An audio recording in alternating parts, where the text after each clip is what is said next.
Rune Factory 4 is a hack-and-slash action RPG where you are sent to do something incredibly important, promptly get thrown off a blimp, crash land directly onto a dragon god, conveniently develop amnesia, and now you have to find out why. Also, you somehow survive smashing a massive hole right through the roof of the dragon god's palace. I guess the main character just made out of structural steel or something, though I've always found it weird. At first it looks like Venti's chamber has an open sky, but whenever it rains outside, there's not a single drop of water indoors, so what gives? Did the hole just magically patch itself, or is there some kind of magic barrier that prevents rain indoors? Whatever.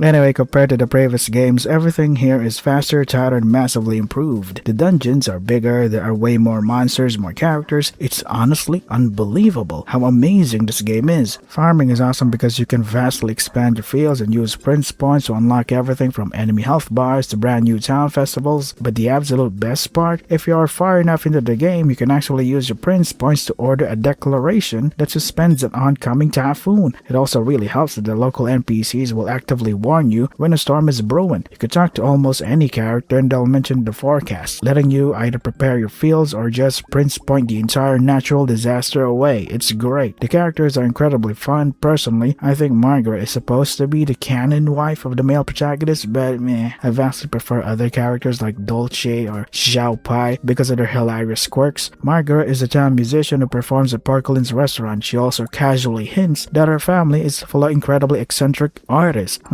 Why do I suddenly feel the overwhelming urge to shout rainbow? Dolce, though, is easily the best. She's quiet, she's mysterious, and has a brilliant deadpan humor. She loves to mess with her ghost companion Pico. There's this one fantastic piece of dialogue where she asks the protagonist if he wants to see a ghost disappear, and she pulls out an exorcism talisman, sending Pico into an absolute panic, while Dolce delivers the entire threat with a completely straight face. It's hilarious. Then you have Xiao Pai, the clumsy assistant innkeeper who has a uniquely adorable way of speaking. And Amber, the big ray of sunshine, she is full of pure positivity, though that innocent nature actually becomes a bit of a detriment once you start diving into the heavier parts of her romantic route. It's also hilarious that your child looks like Amber. I don't know, maybe the devs really liked Amber's design. Alright, I should mention that when you start the game, you can choose to play as either Lest or Frey. If you choose Frey, it's basically the same overarching plot, but you get to romance the bachelors instead, like Doug, the energetic guy who deeply loves the grandma who took him in and is a major character in the plot.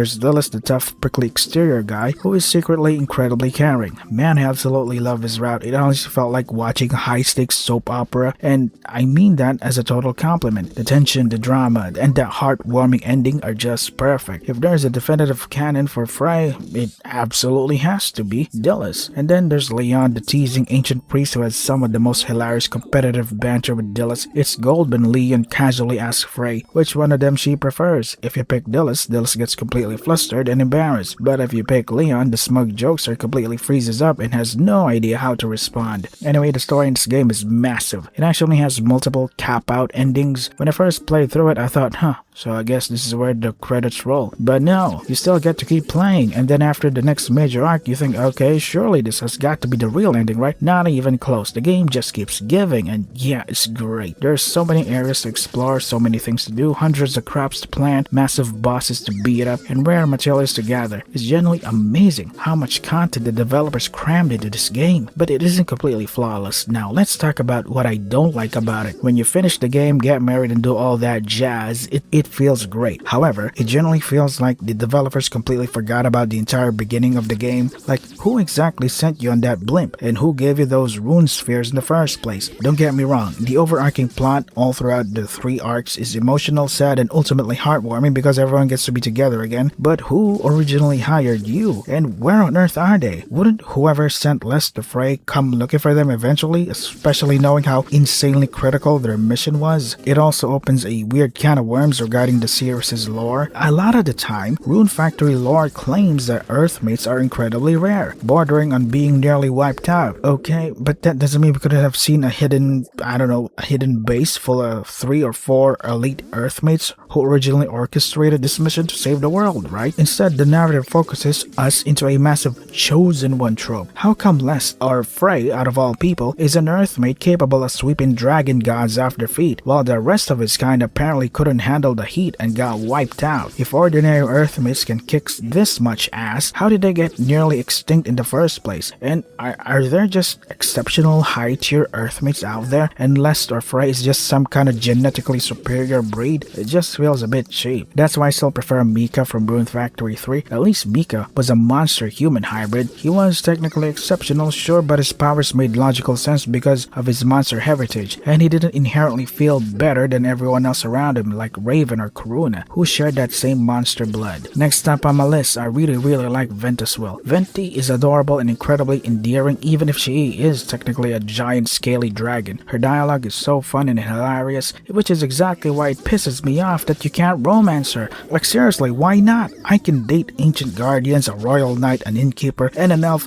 but the game draws the line at the dragon goddess? Come on, there's literally a scene where Venti blushes and says something along the lines of, "Hey Les, hypothetically, if I were to..." Never mind, what a massive tease. It's such a colossal missed opportunity. Did the developers not see Les and Venti's actual chemistry? Come on, what a disappointment. But my absolute most hated part of this entire game is the RNG, the random number generator for town events. You have absolutely no control over whose character event you're going to trigger. Let's say you're actively aiming for Dolce because she is indisputably best girl, and you're every day flooding her with gifts she loves, like flan. You wake up the next morning expecting a romantic milestone, and instead, why am I suddenly trapped in a side quest event with Porcelain? What the hell did I do to deserve this? Fandom veterans actually figure out a whole meta technique just to manipulate this broken RNG. You invite the character you want to romance to join your party, run some chores with them, and then go to sleep. You repeat this loop over and over until the exact morning that character abruptly leaves your party claiming they have things to do today, like errands or whatever. That's your sign that their specific event has finally triggered. It works, sure, but it's incredibly tedious and totally immersion breaking. Then there's the Sharon's Maze. Mechanically, it's awesome. It provides a phenomenal endgame challenge. Visually,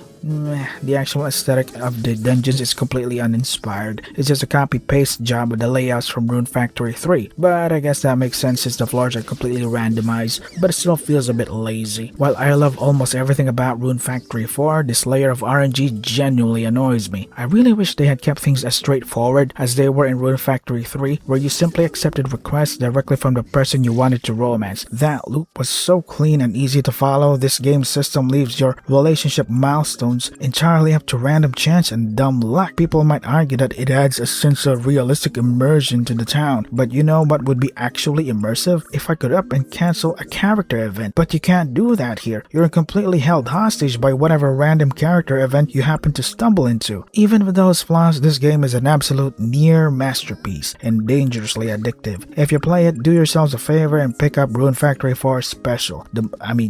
How else can you play it? The multiple save slots in the remaster are an absolute lifesaver because let's be real, the game won't let you marry all the bachelorettes at once, so having extra files is the next best thing. Special also introduces newlywed mode, which serves up some incredibly wholesome extra stories with your spouse and kid. The original 3DS game was legendary, but the remaster is exactly what a modern definitive version should look like. It's a shame that the port didn't actually fix the frustrating RNG issues, but at the end of the day, it's fine. It's a fantastic experience and easily the mechanically superior entry in the franchise. But for me, my heart still belongs to Rune Factory 3 because the cast was just so much more memorable. I mean, I can't even think of a single defining character catchphrase off the top of my head from Rune Factory 4, but Rune Factory 3...